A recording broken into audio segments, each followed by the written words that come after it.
मध्य मत के सभी दर्शकों को मेरा नमस्कार। मैं भारत भूषण आर गांधी इटारसी से।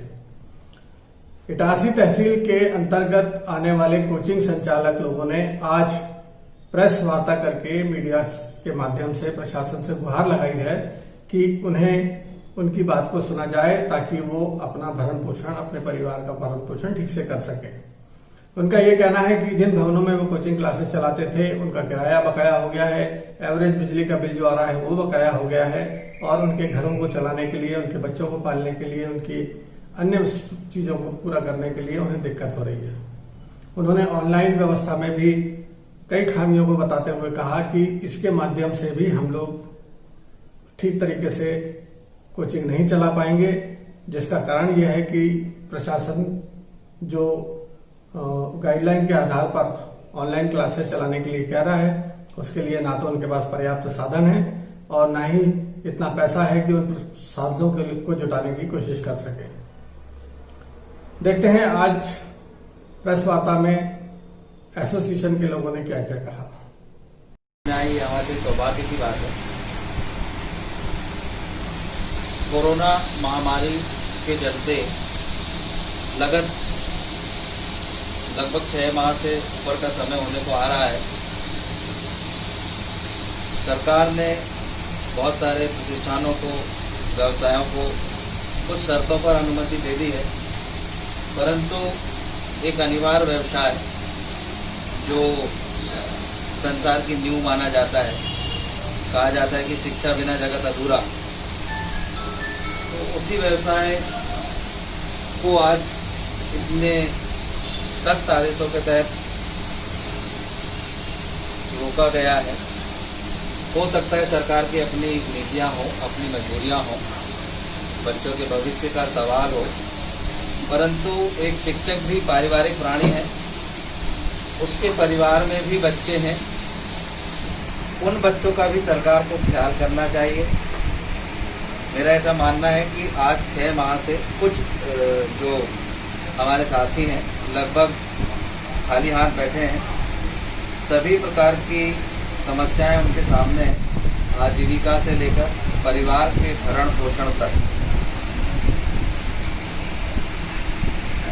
लगभग 90% शिक्षक प्राइवेट कोचिंग चलाने वाला, मैं प्रधानमंत्री जी का यहाँ जिक्र करना चाहूँगा। उन्होंने एक बहुत अच्छा शब्द हमें अभी दिया है, आत्मनिर्भर। मेरा ऐसा मानना है कि प्राइवेट ट्यूशन पढ़ाने वाला या कोचिंग पढ़ाने वाला एकदम शुद्धता से आत्मनिर्भर व्यक्ति का ज्ञान जिसे हम पूर्ण करते हैं और बच्चे की जो उपलब्धियां जो होती है उसमें हमारा भी योगदान रहता है। इसे समाज ने भी अच्छे रूप से स्वीकार किया हुआ है, तो हम भी इस व्यवस्था का अंग हैं और हम भी सरकार के सहयोग करना चाहते हैं।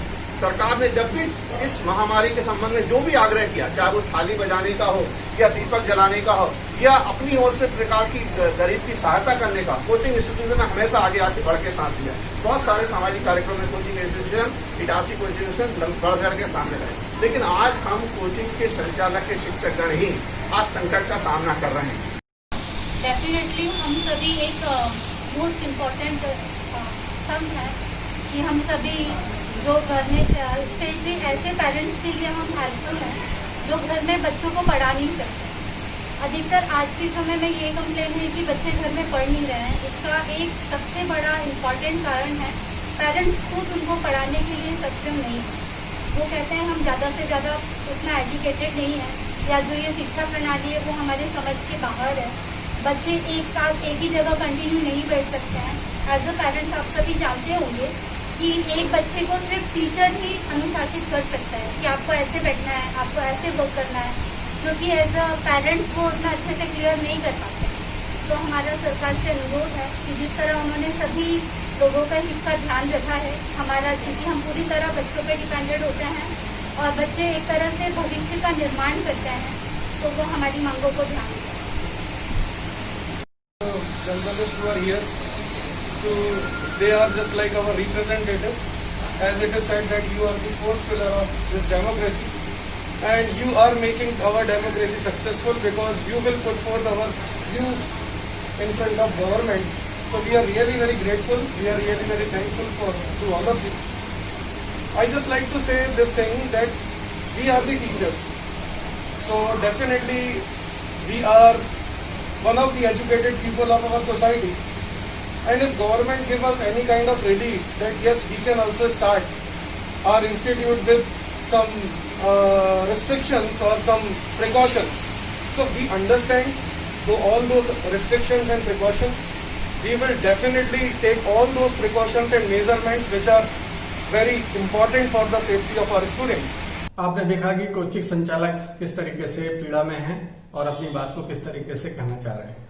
उन्होंने कहा कि यदि उनकी बात को ठीक ढंग से नहीं सुना जाएगा तो 5 सितंबर जो कि शिक्षक दिवस है उस दिन वो मौन रैली निकाल करके उसको काला दिवस के रूप में मनाएंगे।